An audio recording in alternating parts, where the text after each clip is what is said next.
Battle's End, Part 1. So, how many times have you been kidnapped? Jenny asked Heather. Enough that I'm considering changing my legal name to Daphne Blake, Heather said, her tone dripping with annoyance. The two women found themselves in Pegasus Park, near the center of Normal.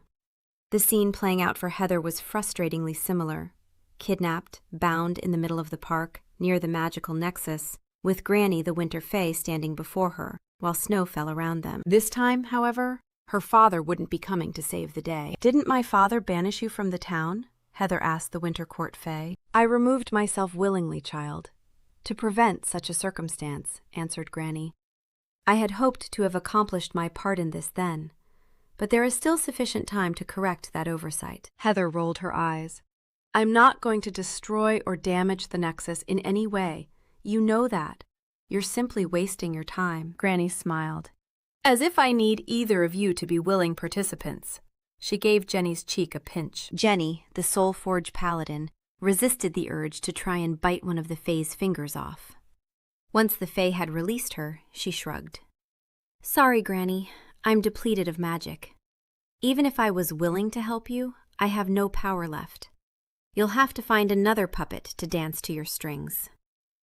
Granny shook her head slowly before she cupped each girl's face within her own withered and weathered hands, each cold as ice, despite being flesh, and fed her power into each of the women. Within moments, not only was Jenny fully recharged, but she held too much magical power. She was having trouble trying to contain it. Arcane sparks were radiating out of her. She was a ticking time bomb. Heather, who wasn't magical in the arcane sense, also felt her strength increase. She always had an innate bond to nature, but what she felt now. Her connection was beyond understanding plants and the earth, feeling their strength. She felt everything, all plant life around her. No, more than that, animals and insects too. She could sense each of them individually and yet all at once. Even in their dormant winter hibernation, it was still disorienting. She wondered if this was what her mother, the First Lady of Normal, felt. Heather resisted the urge to vomit as she felt a wave of nausea roll over her. What did you do? Heather gasped as she slowly pushed away some of the noise that was shouting in her brain, trying to block out the unyielding cacophony. Granny, clearly pleased with herself, simply shrugged as smugness painted her face. I can hardly toss in a dead battery to disrupt the Nexus, can I? She then shot out her hands and wrapped them around their girls' necks, dragging both to the opening she had torn asunder with her own power, exposing the Nexus of Normal, a knot of magical energy that provided magic stability to the whole town.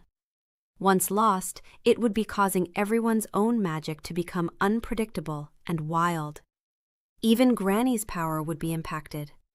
But more importantly, it would allow for Aberdale to unleash the horror trapped underneath the vault of Normal. Very soon, the world would know darkness and chaos long forgotten to this world, one of horrific proportions. Why are you doing this? Pleaded Heather. The vault, was all Granny responded. Before the two girls could fully regain their composure and unleash their power upon her, Granny tossed them into the Nexus.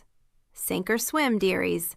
Either way, I win. She sealed the tear she'd created. No reason to give the girls an easy out, lest they somehow survive the fall. The Devourer stood away from the madness of it all. He had done as Aberdale had asked. He had provided those two pathetic women to Aberdale. His debts had been paid in full, more so. It was time he collected his reward from the Dark Mage, and took his leave to sow chaos and destruction in the world of his own making. Aberdale stood nearby, observing Granny's work. Once the Nexus was down, he would be able to take his next move. Unlocking the vault under Nightingale Museum. No glorious explosion, just silence. The Nexus simply fell quiet after being damaged. Its web of arcane order faded to nothing throughout Normal. It wasn't something any of them had to see. There was no longer a magical thrumming pulsating through the air. Just stillness. That's it? Said the Devourer. Disappointed? Asked Aberdale. The Devourer shrugged. It's of no consequence to me. My debt is paid. I shall take my reward and my freedom. Aberdale nodded and held out his hand. He had promised the Devourer great power for his assistance. The Devourer reached out to absorb the dark energy being offered to him. When Aberdale shifted forward and instead shot his necromantic energy into the Devourer was taken aback for a moment. Had that been an attack? He was a creature of darkness, able to bend reality to his will. He was an unstoppable force. Well, that damn Holy Avenger had proven to be an obstacle. But otherwise, this shouldn't be happening. The Devourer was ripped asunder. The Boogeyman and Nigel Smith became two separate beings once more. Despite evacuating his former body, Nigel Smith had acquired a new one. Fearing that being pure consciousness alone left him vulnerable, it would seem, even with a physical form, he was still vulnerable. Aberdale wasted no time and plunged his hand into the Boogeyman and absorbed his life force, power, and essence. The creature of darkness reduced to a dried-out dead husk within seconds. He then turned to Nigel Smith. Nigel, a gifted that could bend reality to his will, found himself unable to tap into this gift. He, for the moment, was entirely human. Completely powerless against someone like Aberdale. "Why are you doing this?" Nigel stammered. Aberdale laughed, then said, "I'm paying my debt." "How?" snapped Nigel, hoping to bide himself some time until his ability started working again. Once he could bend reality to his will, oh, the things he would do to this man. "I promised you great power, just not the way you expected," Aberdale said. "Instead of empowering you and that pathetic monster of darkness," his tone dripping with disdain, "I'm killing each of you instead. I can't have a creature with your abilities going around altering the fabric of reality." Aberdale knelt down to the ground and grabbed a fistful of Nigel's hair, causing Nigel to groan in pain. "Hence why I temporarily severed your connection to your gift." Nigel swallowed. He didn't bother asking how this arcane being could use magic to block a gifted's abilities. He just meekly tried to pry Aberdale off of him. "Fine, you win. I have nothing to give you, but if you kill me, your sister will forever be lost in the darkness." Aberdale smiled at that before reaching his other hand out and phasing it into Nigel's skull. Nigel screamed, tears running down his face. His nose began to bleed profusely. Before he dropped dead in his final moments, "It seems I know exactly where you put her, if I should have need of her again. I may let her out, but she failed at the hospital, so she's earned herself a time out." Aberdale then straightened himself up and looked to Granny. "Are you expecting payment, too?" Granny smiled. "The chaos and destruction you will cause is payment enough. Is my part finished in all this?" Aberdale nodded. Despite the Nexus being damaged, he had possessed his power for centuries. His control was far greater than most. But even he had limits in a wild magic zone. It was best he stopped pressing his luck. Granny, like Aberdale, had lived a long life. Shifting realms was nothing for her. She stepped into the folds between the moral realm and the Fey realm, leaving the man to his own devices. Jenny and Heather were indeed not dead. Just mostly dead. They were within the Nexus. More accurately, Nexus adjacent after they had passed through it and severely damaged the cabal of interconnecting ley lines. The excessive magic Granny had pulled into them had nullified the Nexus. As the magic overloaded the current ley line system when they came into direct contact with the Nexus itself, both women were now completely depleted of energy and slowly dying due to the extensive damage to their bodies. They both lay crumpled on the ground, broken, smoldering, and unconscious. A woman in a white dress stepped out of the damaged Nexus and took in the scene of destruction. She had traveled there via one of the ley lines connected to the vault under Nightingale Museum. Her attention was drawn to this spot the moment she felt the disturbance to the Nexus and magic within normal itself. She took in the destruction of her Nexus and then the two burned and battered women laying on the ground before her. She rolled her eyes and pooled healing energy into both of them. No doubt the town of Normal was experiencing wild magic and various arcane distortions because of this. The vault itself, already left dangerously unprotected by her exit, was deteriorating as the extra-dimensional space was starting to close in around itself. Without the magical energy of the Nexus feeding into it, the vault couldn't exist. It still took a good 10 minutes before each of the women awoke. each with a gasp of shock and confusion as they each regained their senses and took in their surroundings. When they did, the two of them hugged, just happy to still be alive and feeling a temporary sense of relief. They turned and found the woman in white contemplating the damaged nexus. Both Heather and Jenny shared a look before Heather spoke up first. "Who are you?" "Valerie. I'm the keeper of the vault under Nightingale Museum and—" She contemplated her next words for a moment. "The person who just healed you." Both girls shared a look of surprise. "Thanks for healing us, but you need to get back to the vault? There are some evil people trying to break into it." Heather felt like she had just described the plot to a Saturday morning cartoon. "I'm here because you broke my nexus, which you shouldn't have been able to do. As a matter of fact, I'm unsure how the two of you aren't dead, and those evil people have no intention of entering my vault. They're probably planning to release something the vault is imprisoning, but the vault doesn't imprison anyone. It's just an extra-dimensional space that holds powerful magic items and artifacts that are too dangerous to be set free in the mortal world," Jenny argued. Valerie smiled. A perfect textbook response. And while not inaccurate, it's a cover story. Why do you think the vault holds so many magical items in one singular place? Why do you think it's the worst-kept secret within the magical world? Neither of them responded. Valerie continued.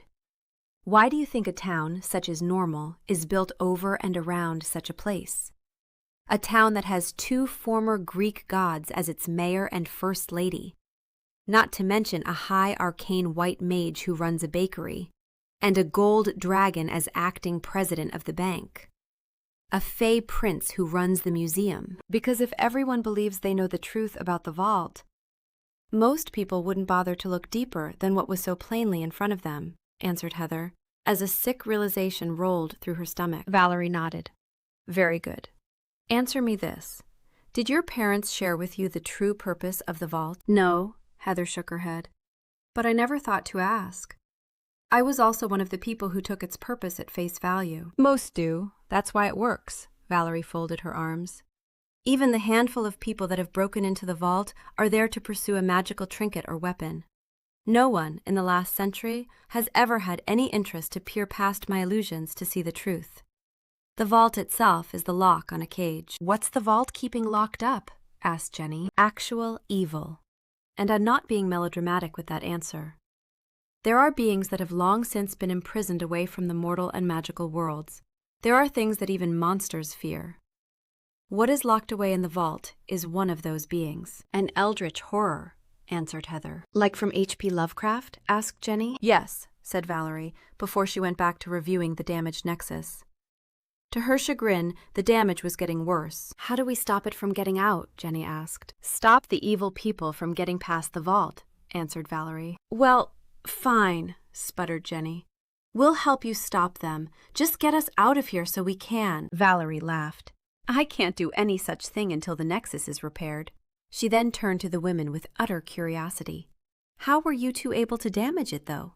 Not only that, but whatever you two did, it's now eating away at the ley lines binding the nexus together. Granny, a winter court fay, Heather offered. Valerie released a deep sigh as she placed her thumb and pointer finger against her temples and began to massage vigorously. I take it you know who I'm talking about? Asked Heather. Valerie nodded, her eyes closed and her face scrunched up. She fed raw magic energy into us, started Jenny, restoring our power.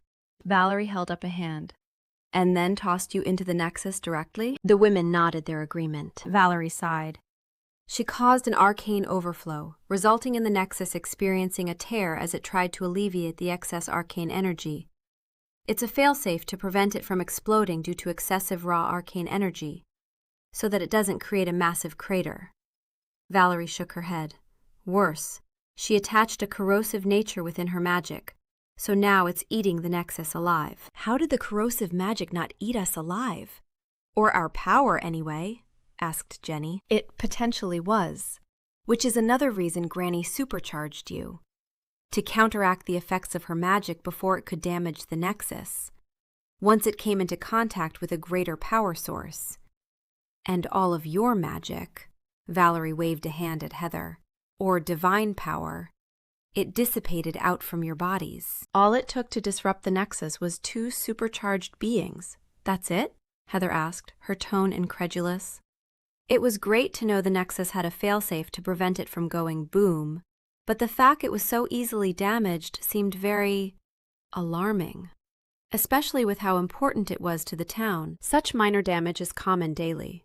The Nexus is capable of self-repair, similar to the minor damage many bodies sustained from just living, like the minor tears in blood vessels and capillaries found in humans and other mammals, Valerie said. But the corrosive magic is preventing its repair process, Valerie said with fear and concern etched into her face. Okay, how do we fix it then? Asked Jenny. Valerie scoffed at the incredulousness of the request. Fix it? The fact that the result of what had been done here already hasn't caused magical backlash is a miracle. Much like my vault. This extra-dimensional space is going to go dark very soon. More reason for us to do something then, offered Jenny. Valerie shot her a look. Little girl, I don't think you fully understand what you're up against.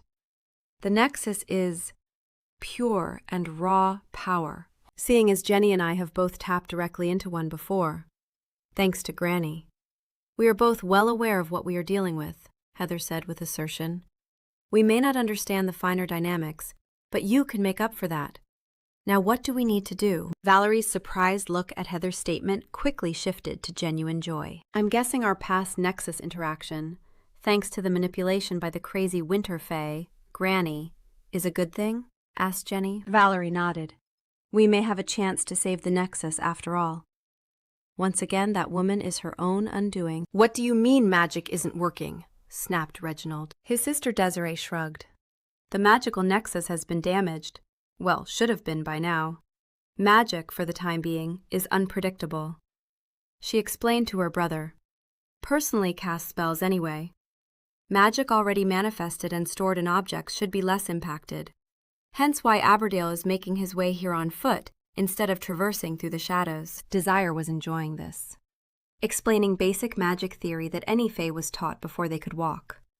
But she was told to act as a distraction for her brother, and she was doing just that. Why are you helping such a horrible monster? Asked Reginald. He was trying to keep calm, but Desire could feel her brother seething with rage. Power, Desire responded. They both currently stood before the door leading to the vault under the Nightingale Museum. Reginald had sensed her presence the moment she had stepped into the mortal realm. Certainly that can't be your only reason, Reginald said. Desire, who had been investigating the vault door, turned to her brother. A prince of the Autumn Fae court. Revenge, then, Desire said coldly.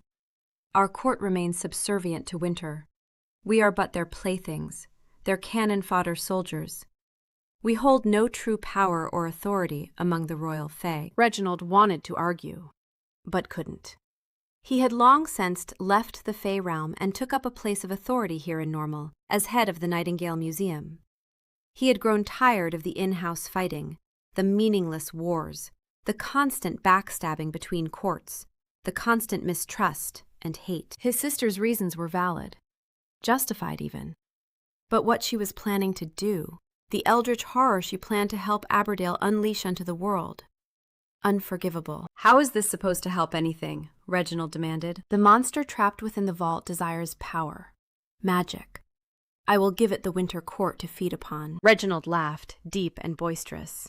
Desire's eyes filled with hurt and anger. You arrogant child, snapped Reginald after regaining his composure.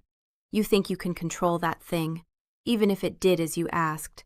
Do you honestly think it would stop its feeding at the Winter Court? It would consume the whole Fae realm, then the world. Desire steeled her emotions and removed from within her brown leather jacket a collar. Reginald's face filled with disgust. It was a slave collar, forbidden magic. It was capable of stripping any being of their free will. A slave couldn't even die unless given permission, or their head removed. Once collared, there wasn't a breath of room to cut the binding off. The clasp was forever sealed. It became an unbreakable band once placed around a subject's neck. The collar wasn't limited to size. It would wind its way around any neck and fuse itself together whole. Magic wasn't sentient. But if magic was given a purpose, Magic would strive to fulfill that purpose. Reginald could feel the collar's desire to bind itself around a victim. Reginald, Fey Prince of the Autumn Court, could feel the collar's hunger. This is madness, all of it. You will stop what you are doing now. Give me the collar, escape into the night, and never find your way back to this town again. Reginald ordered Desire coldly. Desire sneered at his demands. This has been months in the making. A slow, agonizing game of Dreig, the Fey version of chess. Collecting allies, collecting components, organizing an attack sufficient enough to bring this stupid town and its people to their knees. Desire took a step towards her brother. Reginald almost took a step back. Not out of fear of her, but the weapon she held. She could sense his fear. It pleased her.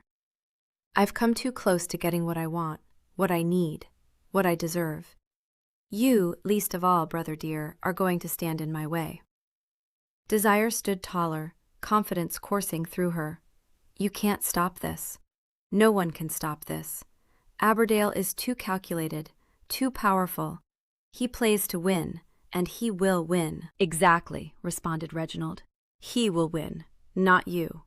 Just like in Dreig or chess, you are a pawn to be sacrificed, not made into a queen. Desire regarded him coolly. Reginald hoped he was breaking through to her. Men like Aberdale only see pawns. He'll sacrifice everyone around him as long as he wins in the end. Desire snorted. If there are no pieces left on the board, then that would mean he's still lost. True. But ask yourself this. Do you actually think you are one of the pieces he wouldn't sacrifice? Reginald asked, unable to keep the pity out of his voice. Desire shrugged. I don't care. I just want the Eldritch Horror released. After that, Aberdale can do whatever he wants. I'll have my weapon. He'll have access to the vault and all its magical trinkets hidden within. Reginald scoffed. Why would a man such as Aberdale waste an iota of his energy to free magical trinkets when he can hold sway over a god like creator of utter darkness and... A sick realization sparks in Reginald's mind. Aberdale is too calculated. An eldritch horror is a thing of chaos, unpredictable, unstoppable. Aberdale doesn't just plan to unleash an eldritch horror, he plans to become one. Or at the very least, drain the monster's power for himself. His eyes shoot back to the collar as Desire replaces it into her inside coat pocket. Desire isn't stupid either. She knows who she's working with. She knows what she's up against. She has no intention of placing that collar on an eldritch being. She plans to collar a dark mage. Reginald's eyes reflect abject horror. Nothing more. This won't end well. Normal will face dire consequences if that monster is unleashed. Utter destruction likely. Not just the town, but so many others. He had to stop this. Reginald found himself encapsulated in a magical sphere of anti-magic, as a glass orb tossed at his feet shattered, unleashing an entrapping spell. So lost in his thoughts, he had been distracted by his sister's actions. I won't be denied this revenge, brother. Don't worry. Once I have the weapon I need, I'll let you out. And, Desire traced her fingers along the barrier of the spell as she walked by. If you beg my forgiveness and ask nicely enough, I'll let you come and watch as I lay the winter court to waste. Sidestepping around her brother's temporary prison, Desire made her way to the elevators. Aberdale should be arriving shortly. How much longer? Asked Jenny. All three women were sweating profusely. She wasn't sure how long they had been going about repairing the Nexus, but it felt like it was taking forever.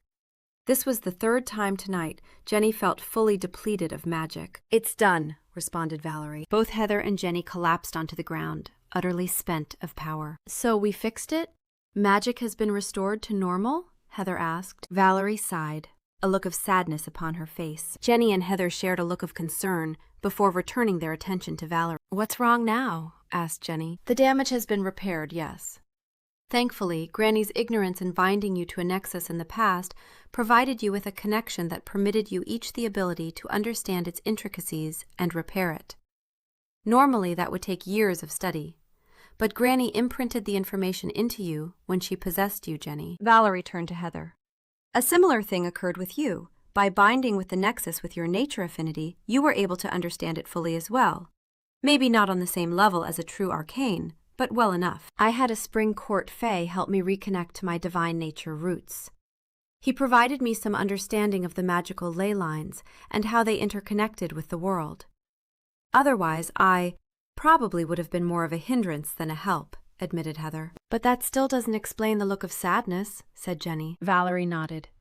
Magic isn't sentient. Both girls nodded their agreement. It needs a point of focus, a living will, that manifests it in a specific form into the mortal world. Even the Fey realm, the void, even hell itself, Valerie said. Heather took a deep and calming breath. Does one of us have to sacrifice ourselves to jumpstart the Nexus? She asked plainly. Well, Valerie said, sort of. I already did, quite some time ago. Jenny and Heather weren't exactly surprised by the revelation. Valerie had seemed a bit off for a human. Meaning what exactly? You're not actually Valerie, but an astral projection of her past self? Asked Jenny. Essentially, yes. But I'm not just one person. 5 arcane casters combined their power to establish the arcane nexus. In order to do so, they each had to sacrifice a bit of their power permanently. But because there were 5 of them, it was a considerably smaller amount than if just one of them had. So you're a metaphysical manifestation of magic, soul, and memory, Heather said, allowing for sentience to occur within the nexus itself, so that it provides arcane stability within a specific region around itself and through the ley lines. Valerie nodded, quite impressed. Jenny looked bewildered. My Fey tutor's form of some understanding liked to go overboard with his explanations. He believed both knowledge and application were required to fix whatever was wrong with me. After I conjoined with the Nexus at the campground, Heather explained. Jenny waved her hand at Heather. Awesome, cool, whatever. So what do Heather and I have to do to fully repair your memory? Simply willingly give me a part of yourselves to restore the power I lost from the corrosive magic, said Valerie, holding out her hands to each of them. Granny planned this, said Heather out of the blue. Jenny was about to ask what Heather meant when it clicked for her as well. Granny knew we could fix this. Or if we ended up dead, she still did her part in harming the Nexus, so that Aberdale wouldn't kill her. Either way, I win, said Heather, repeating Granny's words just after she tossed them into the Nexus. We either fix the damage, or the damage we caused is irreparable, and the town of Normal is lost. If you two don't fully fix me. That still may be the case, said Valerie. Heather turned to Jenny. Ready? Jenny sighed, looked at Heather, then at Valerie, before holding out her hands. Let's do this.